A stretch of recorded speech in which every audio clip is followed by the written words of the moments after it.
Neil, 1 week down, you keep coming back, which is a bonus. How have you found the first week? I must say, especially the first few days, it's the busiest I think I've ever been in all my life. It was a real whirlwind at first. It's settled down a little bit now, but yeah, I've been very busy. There's a lot of things to look at, a lot of games to look at, a lot of players to look at.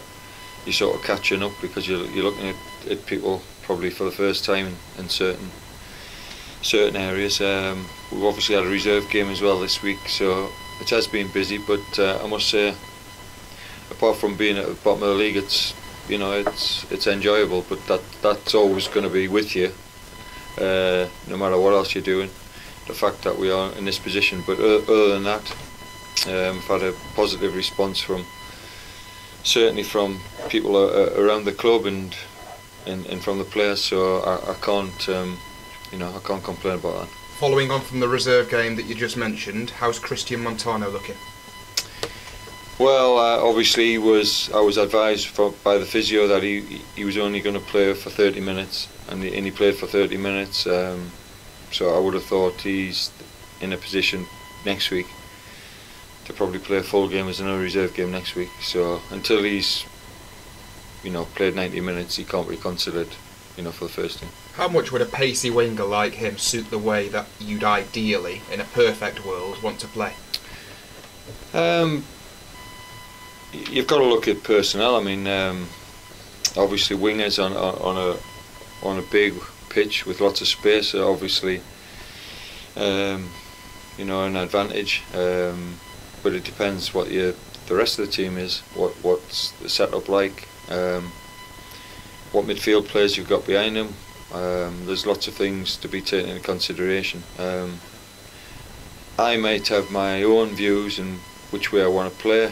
Coaching staff, we might have a way that we want to play or attempt to play, but if you haven't got the players to do that, you've got to look at what fits the players that we have at the club and what formation is going to dig us out of the hole that we're in.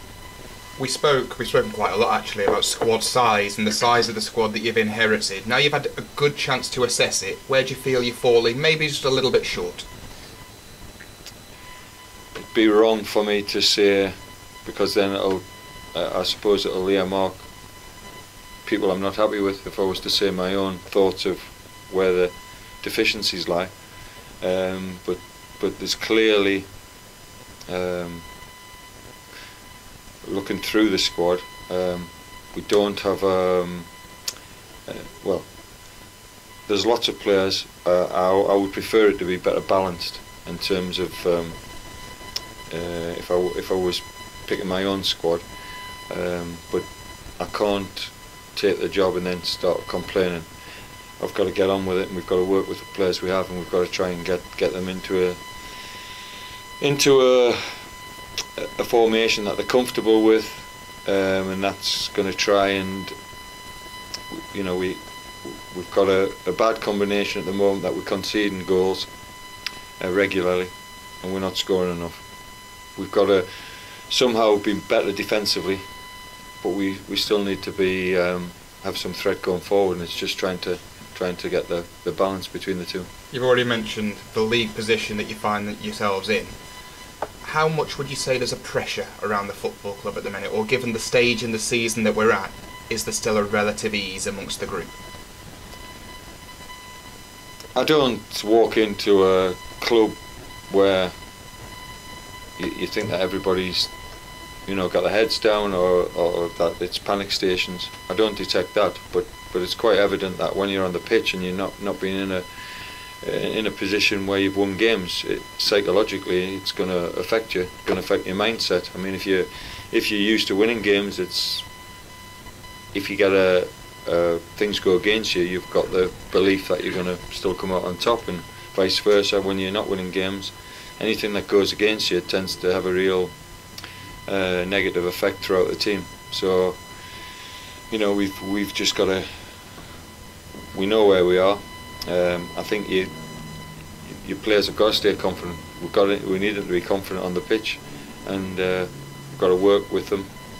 And my job, of course, is always you want the best from the players, and you will criticise them if they're not doing their jobs, but we've got to try and help them as well. We've got to try and myself and the coaching staff, we've got to try and help the players and work with them, and hopefully, get them in, more confident. And what are you expecting from Cheltenham, second of back-to-back home games since you've taken over? Well, Cheltenham are like a lot of teams in this division. They all have a physical presence, and they're all capable of, sort of getting bodies forward and causing you problems and put you under pressure. I've tried this week, or we're trying this week, to concentrate on ourselves rather than the opposition. We're obviously mindful of who we're playing against, but we can't go into games all the time worrying about the opposition. I think we need to concentrate on ourselves. I mean, like I say, you're looking at players, you're looking at the reserve game, you're looking at other players, all the players in the squad, and in at the moment we're trying to get a system of play and a formation that suits the players.